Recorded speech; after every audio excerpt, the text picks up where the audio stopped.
Hi, can you hear me?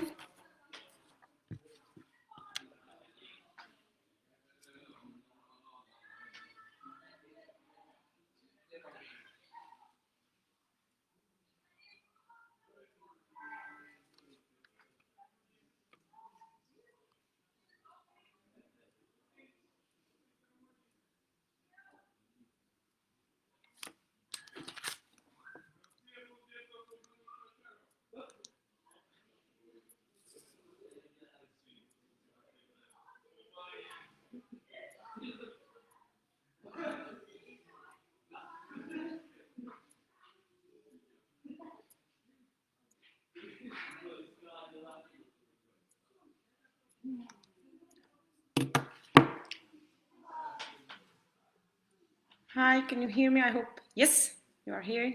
Two people maybe. Maybe we will wait a little bit. Okay, so we can start. Hi, my name is Marie Katzerova. I'm from Czech Republic, from Brno. I work in Children's University Hospital, but now in this time I'm on a summer camp with hemophiliac children, so it's maybe some symbolic time for me to talk to you from the summer camp with hemophiliac children. So this is why I am not in some nice ambulance, same as David and Sebastian, because I'm in the room next to our dining room.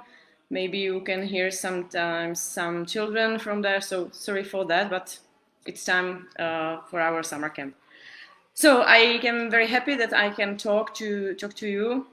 I would like to continue, I hope, in good way, as David and as Sebastian. They talked to you with problematic about knee and ankle, and I would like to continue the sessions with cooperation EAHAD, EHC and EAHAD with the elbow. So maybe I would like to start in short with the anatomy of the elbow.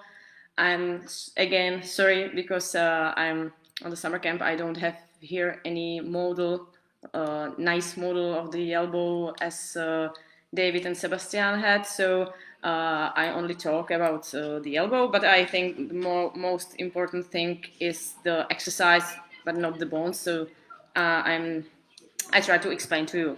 The elbow is contains from three bones. Is the humerus, radius, and ulna.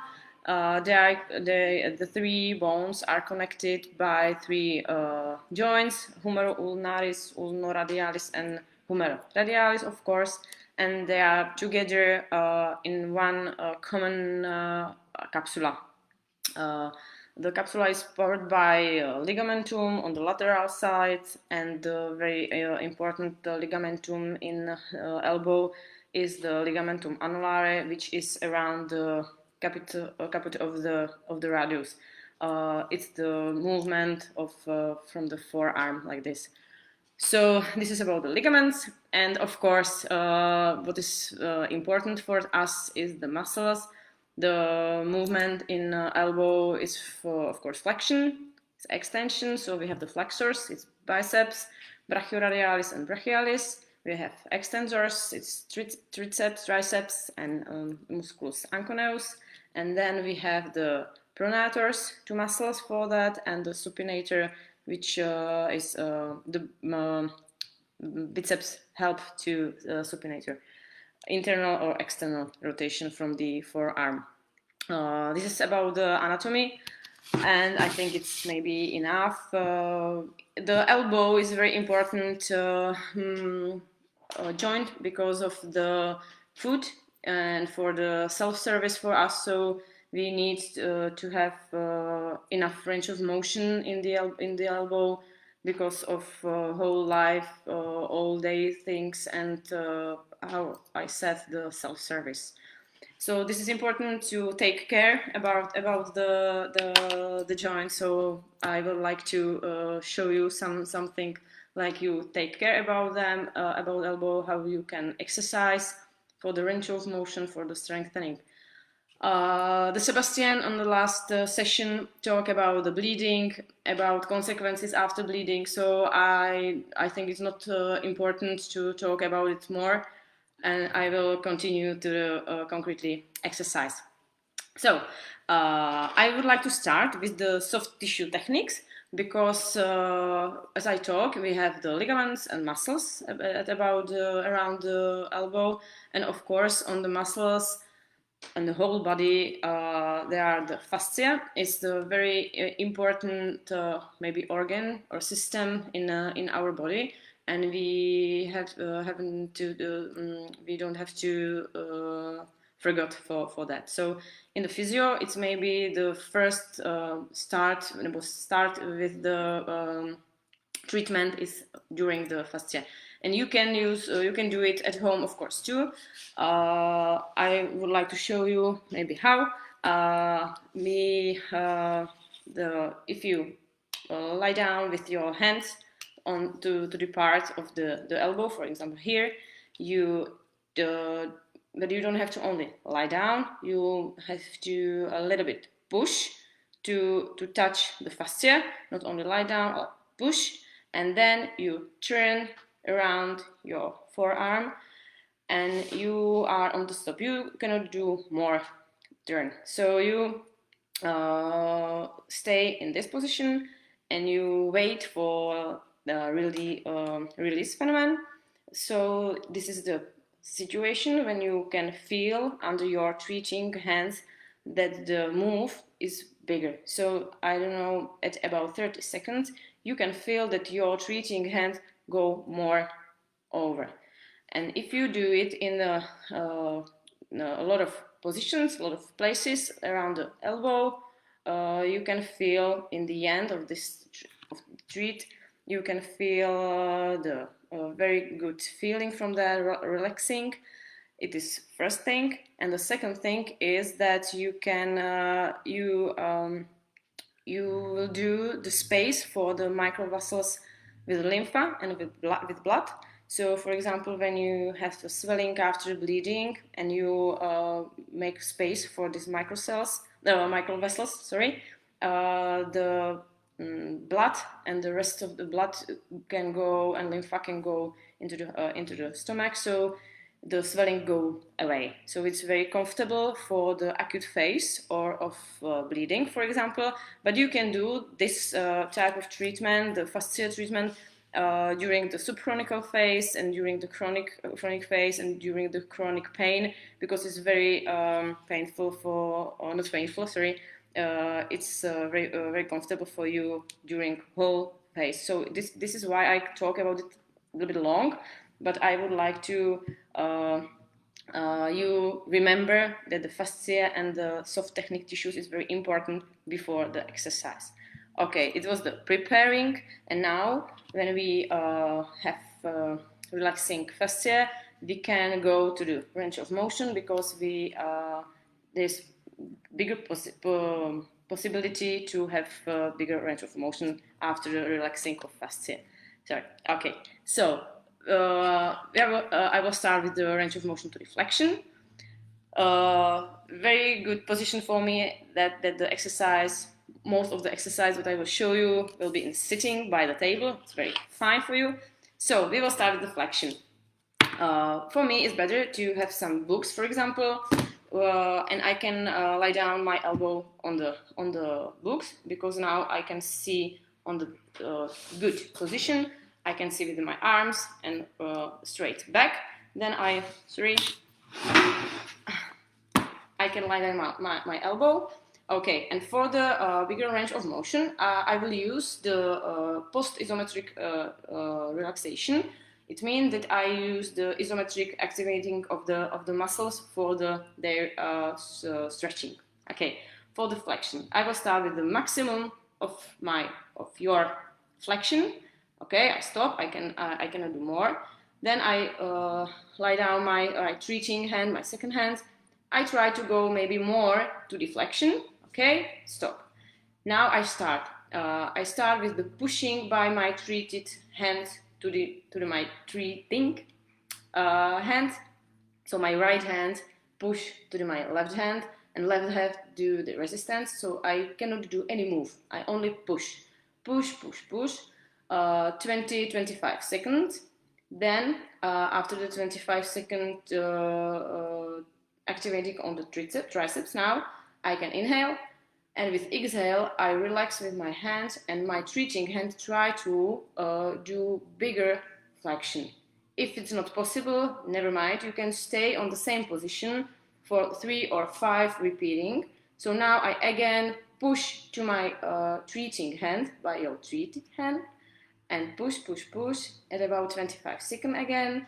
Again, big inhale, and with exhale I relax and I try to do bigger range of motion, or only I'm waiting for the relaxing of the part of the body which was activated by isometric activity. I will do it maybe 3, 4, 5 times again, and then I expecting bigger flexion. Okay, then I can very slowly go to the maximum extension. For example, here is my maximum 3. I'm in not very good room for that. Okay, again I lie down my treating hand here and I push up to the flexion, activating the flexors, and then after 30-25 seconds I push, push, push. It's a little bit long time, 25 seconds, then I inhale, and with exhale I relax my treating hand, treated hand, and treating hand try to do bigger or larger extension. And again I will repeat it, push, push, push, up, up, up. I'm activating the flexors, so I go to the flexion, and then after 25 seconds again inhale, and with exhale I relax and I try to go a little bit down. Okay, and again repeating in about 3, 4, 5 times, and then I'm expecting relaxing of the flexors and then bigger extension. Okay, it was post-isometric relaxation for the range of motion, and now I will show you something for strengthening of the muscles. I can show you maybe with the first time, if you have at home, for example, overball or something like that. You can, again, it's good to use something for your elbow. Okay, then I lie down with my with the overball here.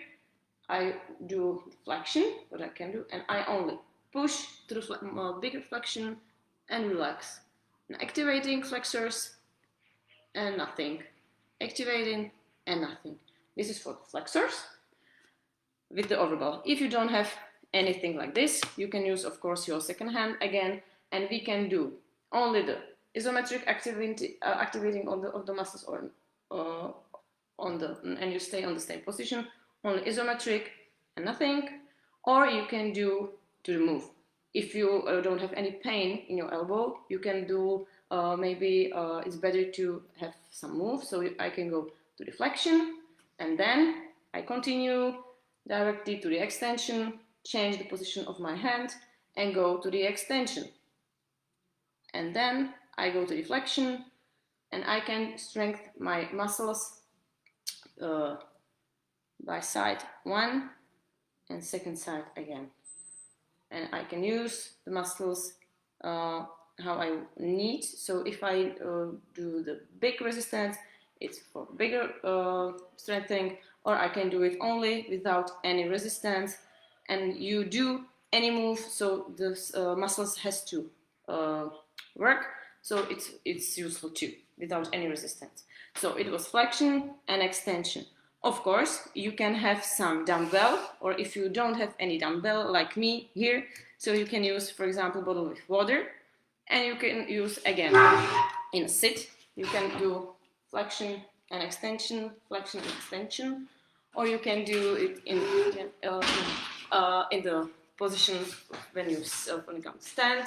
So when I stand, and I can do like this or like this. It's up to you which position you choose, or you can change it for the maybe more interesting. And of course, you can do it was maybe more for the biceps.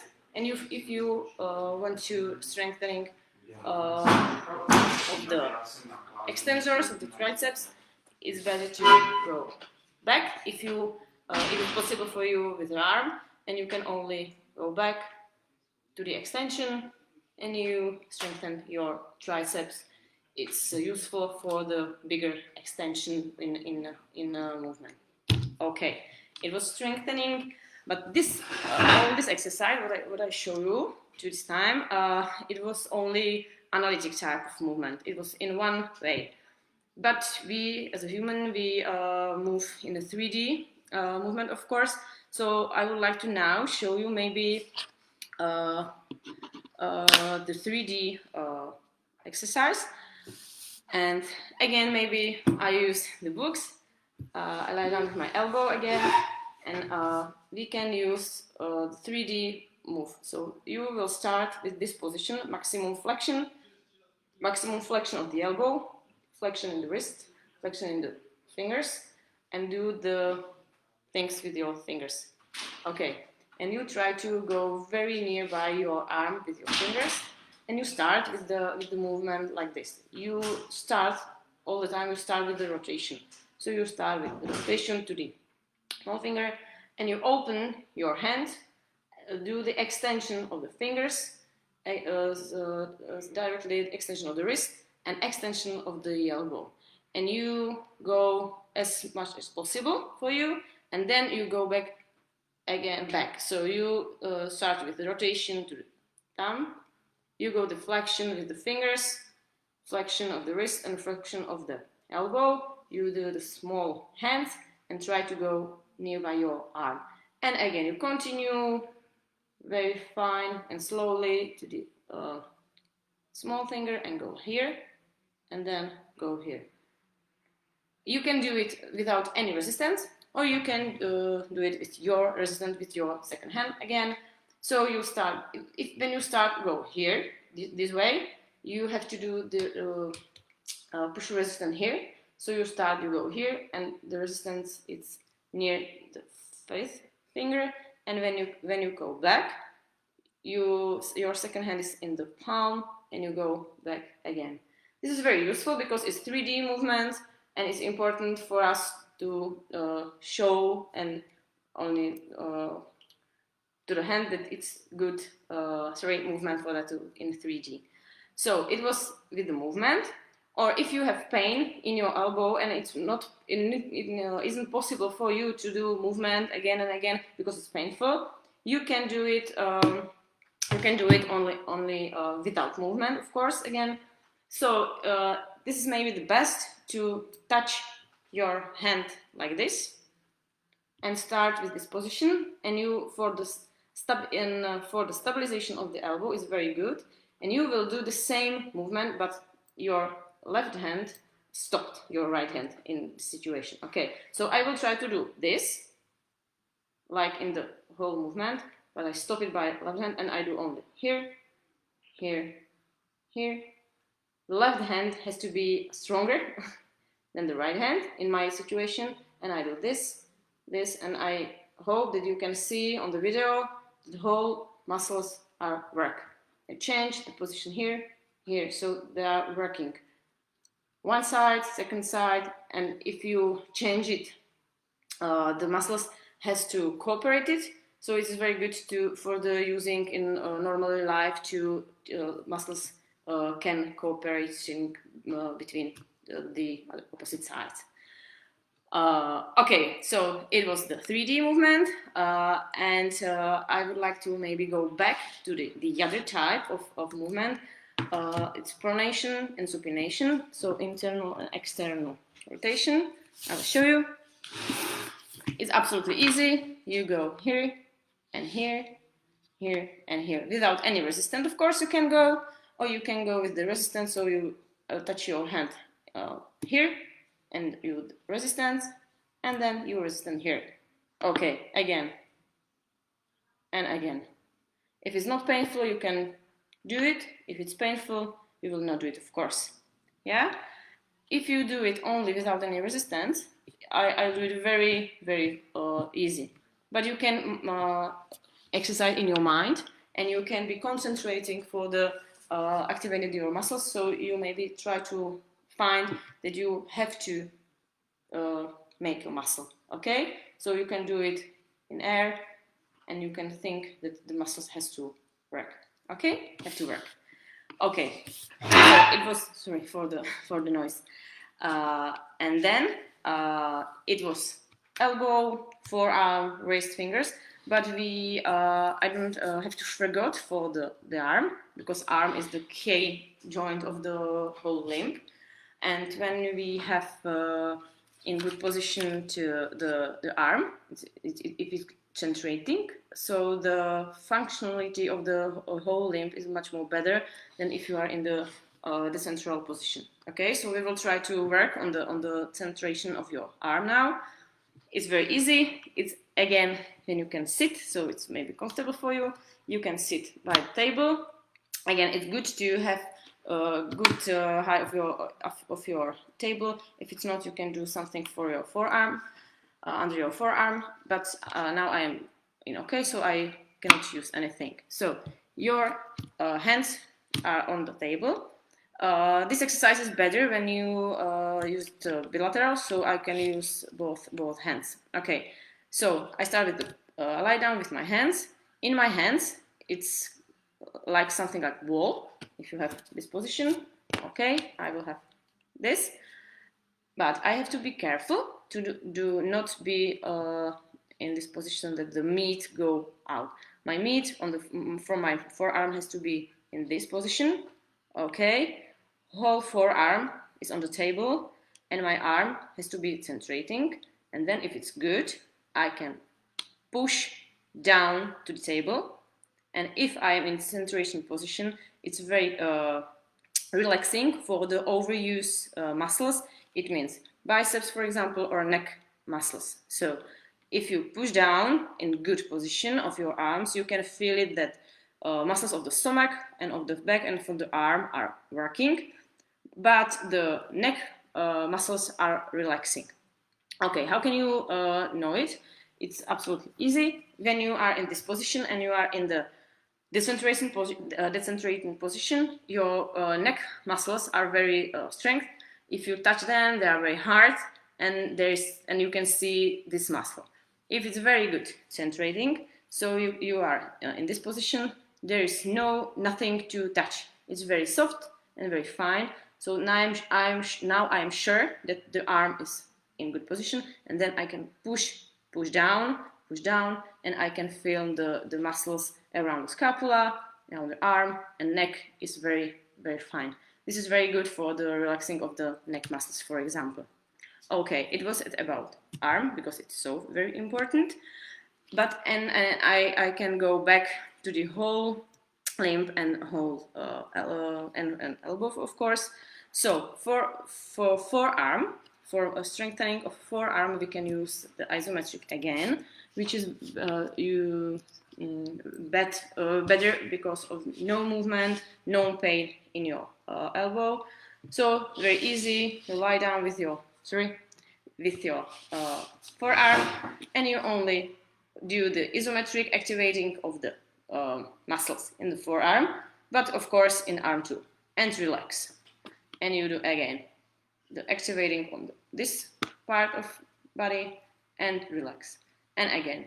So this is very easy. You can do it during you are watching TV or something, I don't know, and you are going by bus or something like that, because you can be very in relaxation position, and you can only do the muscles and relax, do the muscle and relax. So this is very good for whole limb, for example, or you can do exercise with more movement. You can go to this position, and then you open your hands in and again you can feel, maybe you can see in the video, I don't know, then the muscles are working very good. And again, this is the muscles from forearm. Elbow is without any move, so no pain in elbow, and forearm muscles, which are over the elbow too, are working, so this is for stabilization of elbow, very important too. Okay. The other exercise, if you have at home overball, or all of the, it can be football or a volleyball, so everything you can use. So, sorry, now you have to stand for the exercise, and you have on the table the ball, and this is very important. I don't have a good space for that. No, it's okay. Again, be in a very good position. Centration, arms, not in something like that. You try to open your wrist, your chest, okay, and you have elbow in maximum extension, and then you go a little bit 3 degree to deflection, and then you push to the overball in whole body and relax, and again you push to the overball, and again. And again, if you have good position of your whole body, you can feel the stomach muscles, back muscles around the scapula and everywhere. So again, you can do push, or if you want to, you can use your weight of your body, and again you go that. Again, you can push to the overball and relax, and I can feel the muscles from the whole limb. And of course, when I use the moving of the overball, it's something like sensomotoric type of exercise is very important too. Okay, very well. So this is the overball, and the last exercise what I would like to show you, it's very all of you know it. It's push-ups, so it's very easy. Of course, I don't want to do this type of exercise in normal way on the floor, but you can use the push-ups. Again, if you sit, you can have the table, but you have to be sure that the table is by the wall, because if you push to the table can move, so be careful for some accident. So you can do, you lie down your hands on the corner of the table, and you can use like this, hop and hop. If you go it from the side, go down and push up, go down and push up, and it's up to you how resistance will be. It's up to you how you sit. If you down, if the table is far away, so you have to go more down and more up. If not, it's up to you absolutely. Of course, you can use it when you stand. Again, I would like to, you can stand if it's possible. And this exercise, you can do it by the wall, okay? And again, you go down and up. And again, it's up to you. If you are here, it's very easy. It's go far away from the wall. It's more restful for you, and you have to more work with the muscles. If you have push-ups like this, you more use your musculus pectoralis, and if you use the push-ups like this, that your elbow are very, very close to your body and up, it's more for activating triceps. So this is better for us because we need to activating the triceps, because it's what we want, because biceps are overused from our sitting position during work, during whole day, when we eat, all the time we are in this position, and biceps are overused, and then the triceps are not so used. So if we want to change the position of the arm and elbow, we need to strengthen the triceps. So this is why it's better to move push-up with this position, with the elbows very, very close by your body, not here. So I'm very happy that I'm on the time, because I wasn't sure that it will be fine. I'm very happy that I can talk to you, but it's very strange to talk only to the laptop. So I hope that it will be useful for you, this video, and I hope that we will see face to face in a very short time. Be safe, be healthy, and enjoy the rest of the day. Bye bye.